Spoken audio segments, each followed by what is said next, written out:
우스갯소리로 아기를 보디빌더에게는 앉게 해도 되지만 파워리프터들에게는 앉게 하지 말라는 이야기가 있습니다. 보디빌더는 아기를 부드럽게 안았다가 부드럽게 내려놓을 것이지만 파워리프터는 아기를 폭발적으로 가슴에 안았다가 때로는 머리 위로 들어올린 다음에 길바닥에 무심코 떨어뜨릴 것이기 때문입니다. 즉, 파워리프터는 최대한 무거운 중량을 드는 것에만 관심을 갖고 내리는 동작에는 별로 신경을 쓰지 않는 반면에 보디빌더는 내리는 동작에도 주의를 기울인다는 의미입니다. 보디빌더가 이처럼 두 가지 동작에 모두 신경을 쓰는 것이 바로 파워리프터들에 비하여 보디빌더가 더 근육질의 몸을 가질 수 있는 이유 중에 하나라고 할 수 있습니다. 신장성 운동은 네거티브 운동이라고 합니다. 신장성을 뜻하는 익센트릭은 원래 엑센트릭이라고 불렸는데 1953년 덴마크 코펜하겐 대학의 생체역학 교수인 에알링이 근육의 중심에서 멀어지는 동작을 묘사하기 위하여 처음 사용하였습니다. 다수의 과학자들은 신장성 운동이 단축성 운동보다 스트렝스 증가와 근육 성장에 더 큰 기여를 할 수 있다고 믿어왔습니다. 연구에 의하면 신장성 동작은 단축성 동작보다 약 1.75배 더 무거운 중량을 견뎌낼 수 있습니다. 이는 근육에 더 많은 데미지를 가져오고 더 많은 위성세포를 동원하여 결과적으로 근육 성장에 더 많이 기여할 수 있음을 의미합니다. 또한 다양한 연구에서 신장성 운동 후에 더 많은 단백질 합성이 이루어지는 것으로 밝혀졌습니다. 일반적으로 웨이트 운동은 성장 호르몬 수치를 증가시키는 것으로 알려지고 있습니다.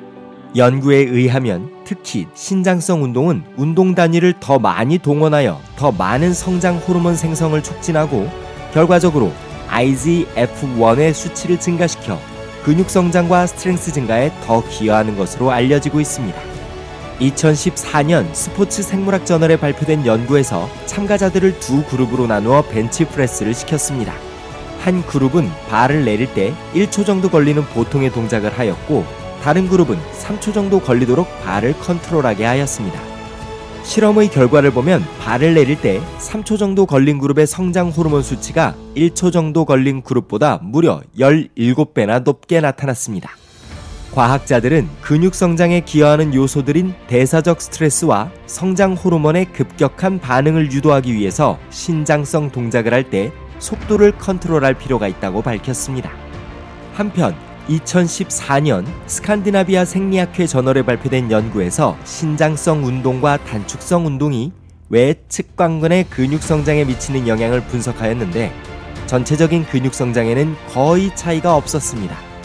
그러나 신장성 운동은 근육의 아랫부위를 현저하게 더 많이 발달시켰고 단축성 운동은 근육의 중간 부위를 더 많이 발달시켰습니다. 과학자들은 균형 잡힌 근육 성장을 위해서는 신장성 운동과 단축성 운동의 조합이 필요하며 특정 부위를 공략하기 위해서는 신장성 운동이 더 효과가 있을 수 있다고 밝혔습니다. 2017년 스트렝스 컨디셔닝 리서치 저널에 발표된 메타 분석에서는 오직 신장성 운동과 오직 단축성 운동만을 했을 때 각각 근육 성장에 미치는 결과를 분석하였습니다. 결과는 단축성 운동은 약 6.8%의 근육 성장을 가져왔고 신장성 운동은 약 10%의 근육 성장을 가지고 왔습니다.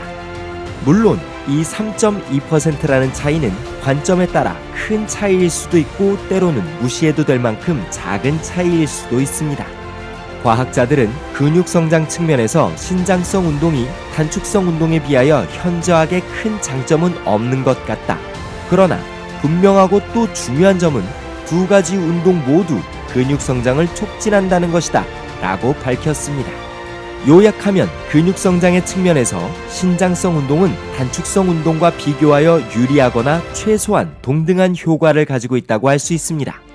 주위를 둘러보면 근육 성장을 위해 웨이트를 하는 이 중 어떤 이는 정말로 근육 성장을 원하는지 아니면 중량을 몇 번 더 들어올려 자기 만족을 위해 운동하는지 혼동하는 경우가 있습니다.